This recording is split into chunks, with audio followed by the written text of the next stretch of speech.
हमारे एक दो जवान शहीद होने के बाद ही पता चलता भाई ये उग्रवादी कहाँ है, क्यों पहली गोली उनकी आती है। जिस घर पहले गोली चलाते नहीं चलाते पता कहाँ कौन से गांव में है, किस घर में। इसमें कोई डर वाली बात नहीं। और मैं तो ये कहूँगा कि हर घर में एक फौजी होना चाहिए, उसने बोलने का पता हो, बड़े का इज्जत करने का पता चलो, सारा ये पता चल जाए भाई साहब। वो पब्लिक की मीटिंग देखते हैं ना, तो पब्लिक देख के कुछ ज़्यादा ही झूठ बोल जाते हैं और उस गाड़ी में कुछ और बात करते हैं। ऐसे अगर हमारे नेता ठीक हो जाए तो हमारा देश का सुधार हो सकता है सोनू भाई। बिल्कुल। A to Z हरियाणा देखने वाले सारे दर्शकों ने सोनू दलाल की राम राम। बिचपड़ी गांव में फिलहाल हम बैठे हैं। निशरसोद बिचपड़ी जो बरवाड़ा तय हिसार नेशनल हाईवे रोड पर गांव स्थित है। फौजी साहब अपने साथ हरा अपना पता भाई जवान और किसान जिनने मतलब सदा अपना सल्यूट करते रहे हाँ, और आज भी सल्यूट करा हाँ।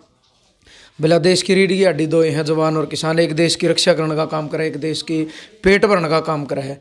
तो दोबारा आज फिर फौजी साहब ने सल्यूट करा हाँ, और इनते इंट्रोडक्शन करवावांगे। हालांकि एक एक फौजी एक चाहे ITBP का हो, चाहे BSF का हो, चाहे CRPF का हो, जिसने अर्धसैनिक बल बोला, चाहे वो भी हो, लेकिन देश की रक्षा वो भी करें, ऐसी बात नहीं है। भले ही मतलब अर्धसैनिक बल मान दे हो, लेकिन जवान और किसान इनका जो योगदान है वो भाई वो है कि मैं ये कह सकूँ देश को बचाने वाले दो ही हैं, जवान और किसान। इनमें भी कुछ बहुत सारी खासियत हैं। अपना टाइम पर गैलेंट्री अवार्ड इन्हें मिला है भाई, बहादुरी अवार्ड। एक मतलब मुठभेड़ में इन्हें कोई आतंकवादी मारे था, और 23-24 बड़े मंत्रियों के खुद गनमैन भी रहे हैं।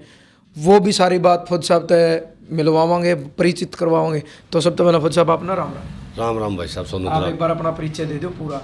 मैं रामफल स्नोप से अमर सिंह, गाँव बिचपड़ी, तहसील बरवाड़ा जी, जिला हिसार। और 1986 में मैं BSF की भर्ती में चले गए। 25 अगस्त को, 26 को हमारी डॉक्टरी होगी, 27 को हम टेक्कनपुर में चले गए और 28 से हमारी ट्रेनिंग शुरू होगी। लगभग 9.5 महीने ट्रेनिंग थी, बहुत बढ़िया ट्रेनिंग हुई। उसके बाद में हम 87 में नीरू गुरेज बांडीपुर में चले गए। वहाँ पर सबसे ज़्यादा हाइट पर हमारी पोस्ट का नाम है रणजीत 1 और रणजीत 2, और हमारे जम्मू एंड कश्मीर। उसके बाद में हमारे सामने पाकिस्तान की पड़ती है अकबर 1 और अकबर 2। हम 14,000 की हाइट पर है, 14 महीने लगभग। फिर हमारी पोस्टिंग होगी अपने पंजाब में फरीदकोट भी हमारे जब अच्छी वो क्रॉसिंग होया कर दी। हमारी बड़ी फेंसिंग फूसिंग हमारी यूनिट ने बहुत अच्छी ड्यूटियाँ की थी भाई साहब। उसके बाद में फिर हम फरीदकोट से हम जलंधर आ गए। जलंधर के हम रहे 93 तक। 93 में मेरा सिलेक्शन हो गया NSG में, national security commando, black cat commando में। उस ब्लैक कमांडो के में रहते मैंने लगभग 25 VIP की ड्यूटी के साथ ड्यूटी की। कुछ बड़े मंत्री भी थे। हाँ, श्री लाल कृष्ण आडवाणी जी, उसके बाद में मुलायम सिंह यादव जी, जयललिता जी, और अपने चौधरी भजनलाल जी। उसके बाद में और भी VIP थे, उनके साथ में हमने ड्यूटी करने का। कितने साल तक NSG कमांडो? मैं 5 साल तक NSG में ड्यूटी की भाई साहब। हाँ, बड़ी 1 नंबर से ड्यूटी की हमने। और हितेश्वर से किया, असम के मुख्यमंत्री से, उसके साथ भी ड्यूटी की। और अपने जो VIP अभी बेचारे बेन सिंह के साथ में हमारी ज़्यादा ड्यूटी चलती थी। बेन सिंह के साथ भी हम ड्यूटी की। तो फिर जो आप बता रहे थे गैलेंट्री अवार्ड आपने, ये गैलेंट्री अवार्ड हमारे ये 29/7/2001 की बात है। हमारे CO साहब थे श्री KS सूद साहब। उन्होंने इन्फॉर्मेशन मिली कि डिस्ट्रिक्ट कमांडर था मुस्तफ़ा खान, वो किसी गांव में आया हुआ है पाकिस्तान से। हाँ, वो पाकिस्तान से था। डिस्ट्रिक्ट के कमांडर बनाए जाते हैं, उग्रवादी होते हैं ना जो, ये इन पर इनाम होता है। तो हमारे CO साहब को पता चला भाई इस गाँव में, गोई गाँव का रहने वाला था, इस गाँव में मुस्तफ़ा आया हुआ है। तो मैं CO साहब के साथ गनमैन रहता था NSG में जाने के बाद में। तो CO साहब ने मेरे को बुलाया, मेरे को गोरा हवलदार कह के बोलता था, भाई गोरे आप बताओ, और अपनी यूनिट को रंग के कांड गोरा बोलते थे। बाकी तो मेरा नाम रामफल ही है। उसके बाद में हम सुबह मतलब रात को 1:30 बजे हमने टोली भेज दी उधर, और सुबह हम CO साहब के साथ में हमने कोर्डन के लिए सारा कोर्डन कर दिया। हमारे साथ 34 RR थी, और हमारे BSF के आदमी थे, कुछ J&K पुलिस के भी लोग थे। उसके बाद में हमने पता चला कि मुस्तफ़ा खान किसी मस्जिद में छिपा हुआ है। मस्जिद के साथ जियारत होती है, तो जियारत में हमने पता चल गया जियारत में। तो हमारे CO साहब ने बोला ठीक है आप जियारत को घेर लो। कई बार हमारी मुस्तफ़ा खान से डायरेक्टली बात हुई, दूर से 6 फुट की हाइट होती है। उसके बाद में अपने मतलब जिस तरीके को फिल्म में दिखाया जाओ भाई आप सरेंडर कर दे। तो उन्होंने बोला भाई आप गृह मंत्री को बुलाओ, ये बुलाओ। तो CO साहब ने मेरे को बोला अगर ये सिलेंडर करता है तो इसको हमने छोड़ना नहीं है। अच्छा, नहीं छोड़ना नहीं, क्योंकि वो बहुत उसकी पाकिस्तान से बात हो रही थी, डायरेक्ट पाकिस्तान से बात होती रहती थी। 22 साल का खतरा ज़्यादा था उससे, बहुत खतरा ज़्यादा था।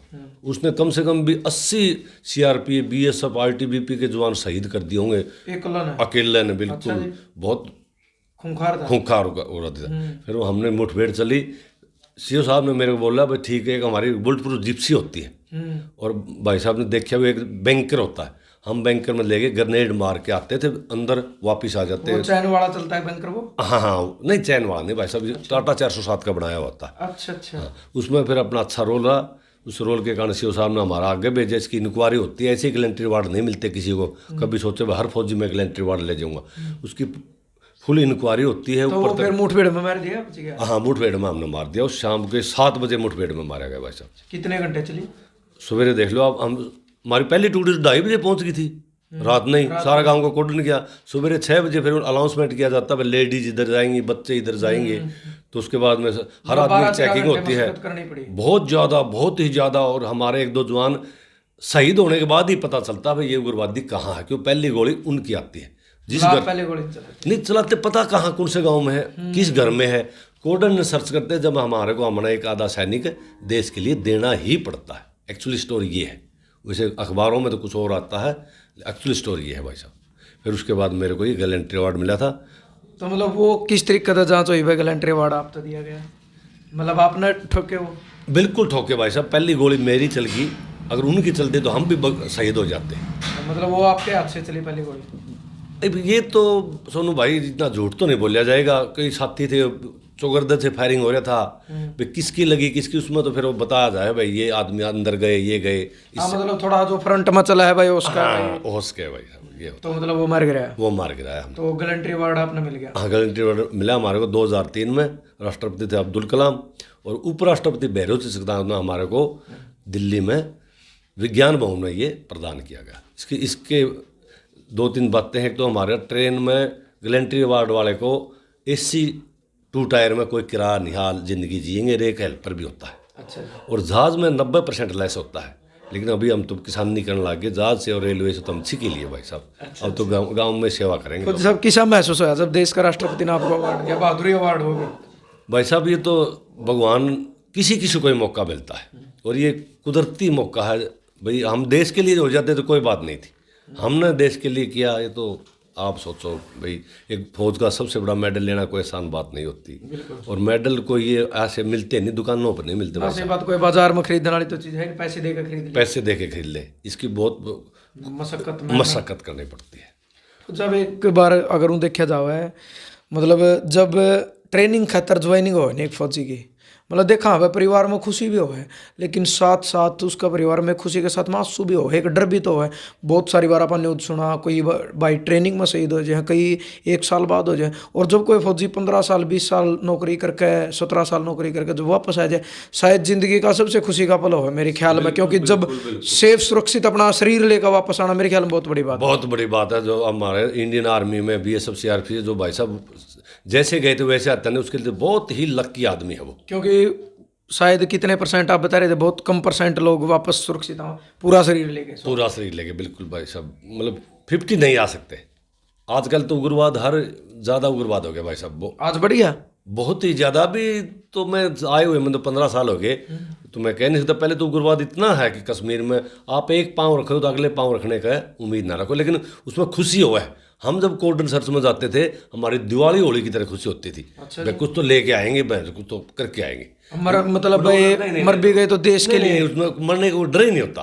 अच्छा, खुशी हो है शरीर में, जुनून हो है पैदा। मतलब चाह इतना हो जाए है कि भाई देश के लिए अगर अपन शहीद होना पड़ेगा तो बहुत ज्यादा खुशी की बात। बाबू ने चाह हमें वो खुशी हो है। अच्छा, उधर कोई मतलब, और कोई भाई हमारा गलती मतलब शहीद होता ना, उस टाइम इतना दुख होता है, कुछ दिखता नहीं। अगर ऑल इंडिया पाकिस्तान में भी अगर गोला दाब के जाना पड़ा तो मैं चला जाता। इतना जोश हो कि मेरा भाई क्यों चला गया, इतना दुख होता है। कोई भाई हमारे साथ रहते हुए शहीद हो जाता है, लेकिन उसमें खुशी है भाई हम जावे शहीद होने के लिए है, कोई डर नहीं है। क्योंकि देश तभी बचेगा जब अपनी जान जोखिम में डालांगे। इसमें कोई डर वाली बात नहीं। और मैं तो ये कहूँगा कि हर घर में एक फौजी होना चाहिए, उसने बोलने का पता हो, बड़े होगा इज्जत करने का पता चलो, सारा ये पता चल जाए भाई साहब। जब एक चीज़ तो देखिए, देखो टाइम के अकॉर्डिंग मिला चीज़ बदल जाए। आज कहीं ना कहीं इसी बात नहीं है, मतलब आज की जो जनरेशन है नहीं, फौजियों की मतलब इज्जत बहुत ज़्यादा करे, इसी बात नहीं है। छोटे छोटे बच्चे स्कूल में देखे हैं, अभी कुछ टाइम पहले 5-4 महीने पहले हुए हैं, कौन सा गाँव में था भाई साहब वो, आशावाड़ा गांव में जो भाई था जयपाल, तो उसका जब मतलब पार्थिव शरीर था, जब रोड पर जा रहा था, जितने रास्ते में 10-12 स्कूल हमने देखे, सारे स्कूल के स्टाफ बच्चे रोड पर खड़े होकर उन्हें सल्यूट करने लग रहे थे। भाई साहब सोनू दलाल, ये मैं बात आपकी बिल्कुल सही मानूंगा। ये कुछ टाइम तक ही करते, बाद में हमारा इस पर ज़्यादा सरकार ने ध्यान देना चाहिए। एक आम पब्लिक की भावना की बात करें ना, कि सरकार की 100% भावना भाई साहब, बहुत इज्जत है, मतलब बहुत ज़्यादा इज्जत करते हैं, इज्जत है बिल्कुल बहुत ज़्यादा। मेरे एक ही लड़का है, एक ही पोता है, मैं भी मेरे पोते को आर्मी में भेजने को तैयार हूँ। मतलब मेरी आगे की चॉइस है भाई, ये भी देश की सेवा करे। मेरे पिताजी थे आज़ादी, हाँ वो भी फौज में थे, सिंगापुर रह के आए।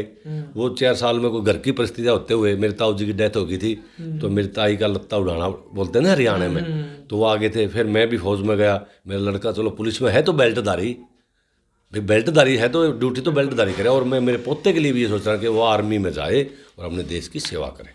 मेरी भावना तो ये भाई साहब सुनो। तो मतलब रिटायरमेंट कब आया? मैं 2007 30 जून को आया था। अच्छा, तो याददाश्त भी मेरे ख्याल में आपकी अच्छी लग रही है, हर डेट आप बताने लग रहे हो।